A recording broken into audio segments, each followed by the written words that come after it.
اللہ تعالیٰ نے فرمایا کہ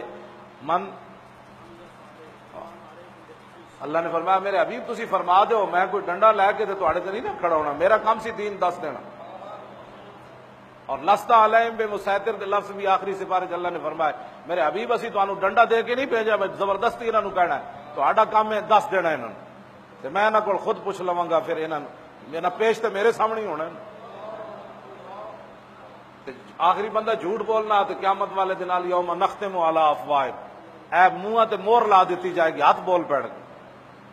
ہاتھ خود دسن گے نے اتنی واری رشوت لئی، اے ہاتھ لین گے نے اے زکات نہیں دیتی، اے مال چھپا چھپا کے رکھ دے زکات. اور زکات بھی ارب پتی لینے، پہلے عمران نو چاہیے پہلے اپنے پیسے دے،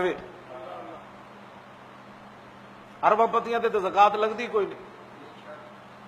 جیڑا اٹھ کے جناب زکات دے مسائل پہلے ارباں جڑے تسی رکھے ہوئے پیسے پہلے وہ ارب پتی نو تو زکات لگتی کوئی نہیں، امیر آدمی نو زکات لگتی.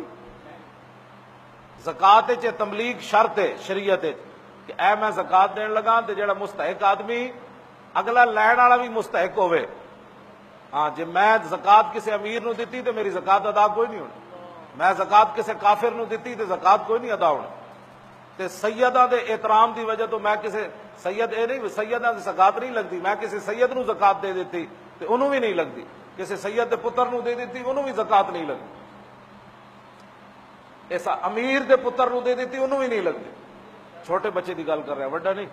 ہاں امیر دا کسی دا چھوٹا بچہ ہوئے تو انہوں بھی نہیں لگتی، ہاں کیونکہ وہ باپ دے تابع. جے امیر بندہ ہوئے کوئی باپ امیر ہوئے تے پتر نو گھروں کڑ دے تے وہ غریب ہو جائے تو انہوں زکات دینا جائز ہے، کیونکہ باپ انہوں دیندا ہی کچھ نہیں، باپ تو انہوں آگ کر دیتا، اگرچہ شریعت آگ دا کوئی تعلق کوئی نہیں. باپ لکھ واری بھی کہے میرا پتر نہیں، شریعت کہتی نہیں جمیا تو میں